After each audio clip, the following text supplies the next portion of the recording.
What's the biggest trend of 2026 going to be, I hear you ask? Going analog.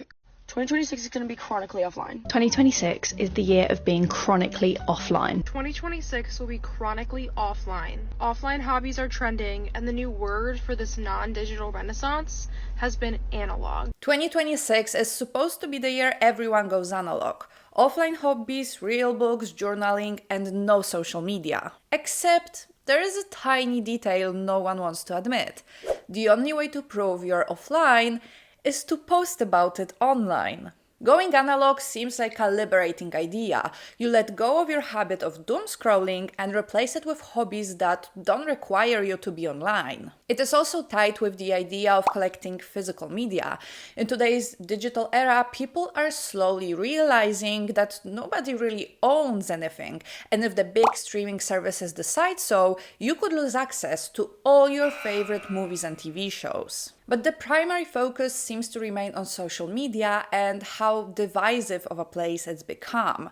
People are tired of constant hate, rage bait, and information overload, so they are choosing to spend more time offline. But the paradox of going offline is that you can't get social reward for it without going online to show people that you're doing it.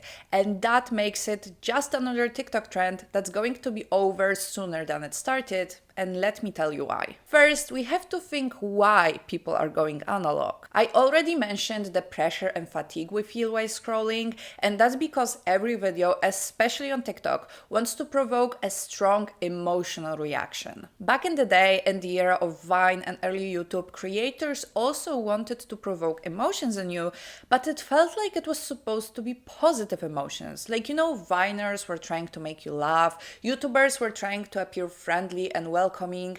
Generally speaking, people were trying to make you feel okay, believing that that's what's going to make you want to watch more of their videos. But now it's changed. It's no longer about funny videos and building a community. As you've probably noticed, right now it's all about rage. We even have the word rage bait to describe the actions of somebody who is deliberately lying to you to make you mad so that you watch their video for longer. And if they've succeeded in making you really mad, then maybe you'll even leave a comment and that will push their video further in the algorithm. I also see a lot of people talk about how tired they are of constantly hearing everyone's opinion and how overstimulating it is. I was just scrolling on this app and I just had one video say one thing and then the next video completely contradict that video, and then another video that just said some blasphemy, and I audibly went, ugh.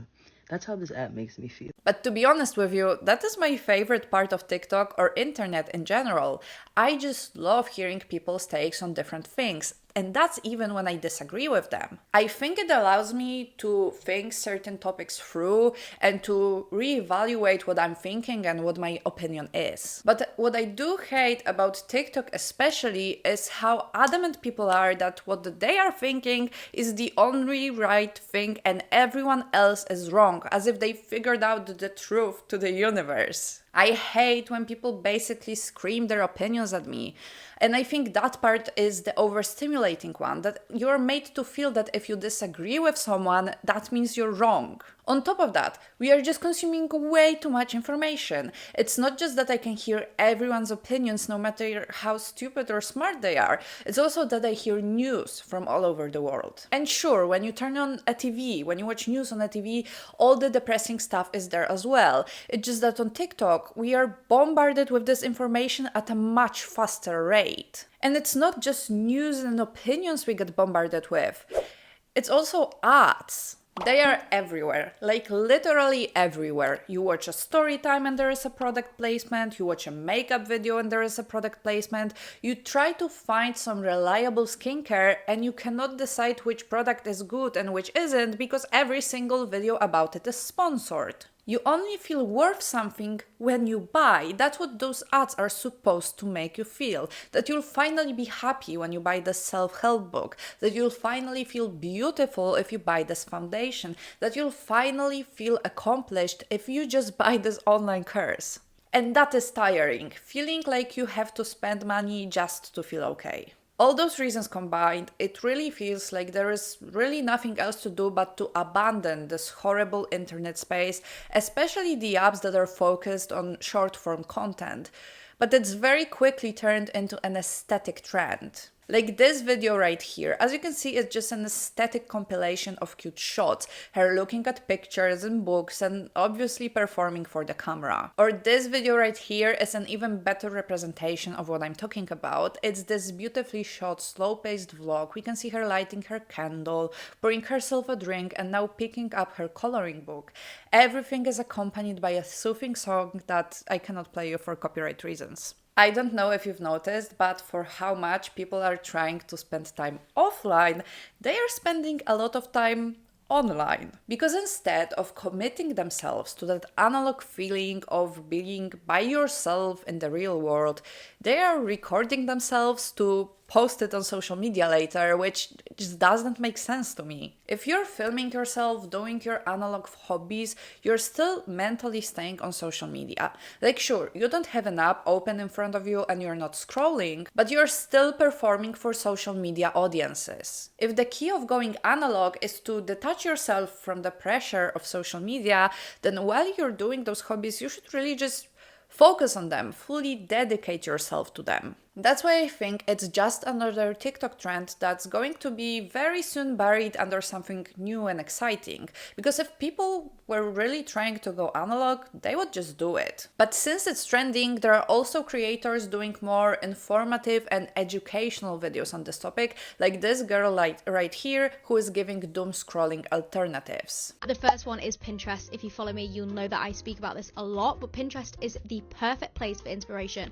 I use it for house inspo, fashion inspo, even just like general life inspo. Also just feels a lot less pressured than any other social media platform. Pinterest is mentioned a lot in those types of videos, and I honestly hate when people act as if Pinterest wasn't a social media app. I will agree. It's different than TikTok and Instagram. There is a lot of like motivational content on there, a lot of inspo for things you can create, but honestly that doesn't make it better. Because at the end of the day, Pinterest is just one big ad.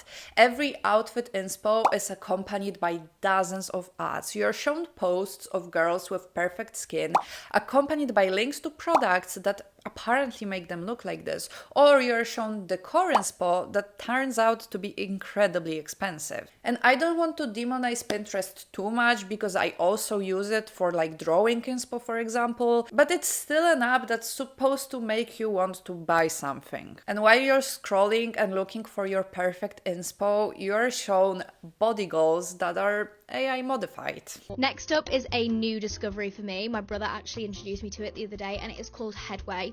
Headway essentially gives you summaries of books. So instead of reading a whole chunk of a book, you're reading a summary of it that takes about 10 to 15 minutes. Headway is something I've heard about a while ago, and I wholeheartedly believed it was a joke. But it's not. It's an app where instead of scrolling through videos of people giving you incomplete information about a very broad topic, you are scrolling through book summaries that are just as incomplete as any TikTok. I know people want to stop doom scrolling for different reasons, but if your reason is to work on your attention span and focus, please just read the whole book. I mean, there is no rush to do it quickly. You don't have to read 100 books this year. You can take a month or two to read one book, and that's going to be much more valuable to you than just getting a snippet of it from some app. Next up is journaling. Now, there is something about getting all your thoughts on a piece of paper first thing in the morning that is just going to help that clarity throughout the day. I have nothing negative to say about journaling. I think it's a great way to organize your thoughts, especially when life feels hectic. Next up is Substack. I'm not actually a massive user myself, so this is a bit fraudulent, but I do want to start implementing this into my routine. Now, I love Substack. I think you can find some great articles on there, some like thought pieces that are going to broaden your horizons. But at the end of the day, it's also a social media app, and its goal is to keep you on the app for as long as possible. And to be fair, the posts on there have like much more substance to them than like your average Instagram post, but still it's just an app. Again, a new discovery for me. Last but not least, Headspace. I have started meditating, which crazy, I know. But I'm quite a competitive person. So when it's like, oh, you've done this many minutes of meditating, you've done this many days on a streak, I want to continue that. And actually, it is making such a difference. Just being able to kind of control your mind a little bit better is so refreshing. I kind of hate the idea that we need an app for meditating when meditating is supposed to be something that grounds you in reality. But I'm not gonna say anything more negative about it because, you know, if someone wants to use it, there's nothing wrong with it. It just, to me, it doesn't sit right. But apps are not the only doom scrolling alternatives people are coming up with. There was a trend of creating an analog bag, which is a bag filled with things you can do instead of doom scrolling. And I honestly think this is a great idea because you already have something prepared, you don't have to think on the spot. But I noticed that sometimes people kind of miss the point of this bag. Like this girl whose video got popular because she put an iPad in her analog bag. This is my analog / anti-doom scroll basket, and I'm going to show you what all I have in here. Analog basket / analog bag theme has like been really filling up my feed, which is great considering I've been wanting to get more analog in 2026 anyways, and cozy hobbies have literally overtaken my life in like the past 2 years. She puts a lot of great things in there, like, you know, journals and planners, some painting and drawing sets, books and puzzles. And then she gets to the iPad part. I do have my iPad in here. An iPad is not analog, but I do not doom scroll on my iPad. I use my iPad for Pinterest, which I do not consider Pinterest social media. And I also love to draw in Procreate. I find it just so much fun if I'm not wanting to like pull out a ton of stuff just to sit there and doodle. And she says she uses Pinterest on there because she doesn't consider it social media. And I already told you what I think about Pinterest. Also in here, I have my Switch. Now, I know that this is not technically analog. I got really into Animal Crossing like 2 years ago. I've not played it as much this year, but I do want to venture out and play more cozy games. She also puts a Switch in there, and she says she wants to play Animal Crossing on it, which, like, I don't want to criticize her too much because I obviously don't know why she's making this basket. If she wants to work on her attention span or her anxiety or whatever, I don't know this. But I think Animal Crossing is one of those games that's on one hand overstimulating because of the graphics and the colors and everything, but it also promotes consumerism like crazy. But that's for another discussion. I saw quite a lot of people mocking her for putting an iPad and a Switch in her analog bag. But once again, I don't want to like criticize her because I don't know what her reasons for that bag are, and maybe that's a good alternative for her. But I've noticed that TikTok is very much characterized by this like black and white thinking when you either have to go all into something or not even attempt it at all. And I see a lot of flaws in that thinking. What's being very popularized right now is the idea of being chronically offline as opposed to being chronically online. Being chronically offline is the new flex. Everywhere we look, our online spaces have become increasingly hostile, and now we treat the internet as just something that we have to be on. But the status piece comes from how you can stay as offline as possible while still remaining connected. Without an active social media presence or an algorithm feeding you recommendations, can you still know the cool places to eat, the right places to shop, the right brands to wear? Because it shows you have a genuine proximity to influence. It's now super uncool to be chronically online and extremely chic to be offline. And that's exactly why it's just a trend. It's supposed to make you feel like a cool person who's above those who don't follow trends. But the reality is, in order to be noticed for being this alternative, forward-thinking person, is to post about it. And that's the paradox of this whole trend, and that's why it's going to flop horribly. If the only way for you to get a reward from doing your offline hobbies or committing to a whole lifestyle change is to post about them, you are never going to truly detach yourself from social media and the hold it has on your life. But then again, I don't want to subscribe to this black or white thinking myself. I don't think everyone should just like abandon social media and stop posting altogether. Like that would be very hypocritical of me to say as someone who posts content. I think it's about finding the right balance, and it seems to elude a lot of people. There is nothing wrong with filming a vlog or an aesthetic video, nor is it wrong to scroll on Pinterest. The problem I have is when people say I'm going analog and then they record themselves and post for everyone to see. When you are drawing or reading or going on a walk or meeting up with friends, just leave that phone alone.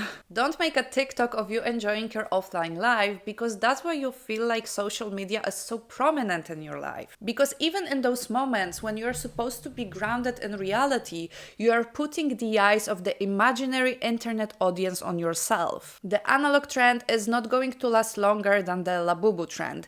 And that's incredibly sad, because I think a lot of us could use some extra time offline. Because listen, I'm kind of ahead of the trend myself, and I've been going analog for quite some time now, and I would recommend it to anyone. And as stupid as it sounds, I'm really glad I got back to reading like actual physical books. Because when I was a kid and a teenager, I would read a lot. Like a lot. But then I stopped. Partly because I went to university and, I had a lot of reading to do there, and I just didn't feel like reading for fun after this. But it partly also happened because I let TikTok fry my attention span, and I couldn't focus on a book long enough to actually enjoy the process of reading. So now that I've rebuilt it and found that love for books in myself again, it's such an uplifting feeling that I didn't lose this passion, at least not forever. And because I know how much better it made me feel to be kind of back to myself again, I wish more people did that. But unfortunately, I believe that as long as quitting social media and going analog is a TikTok trend, people aren't going to do it for real, or at least not most people. Because like I said before, if you really wanted to go analog, you wouldn't post as much about it.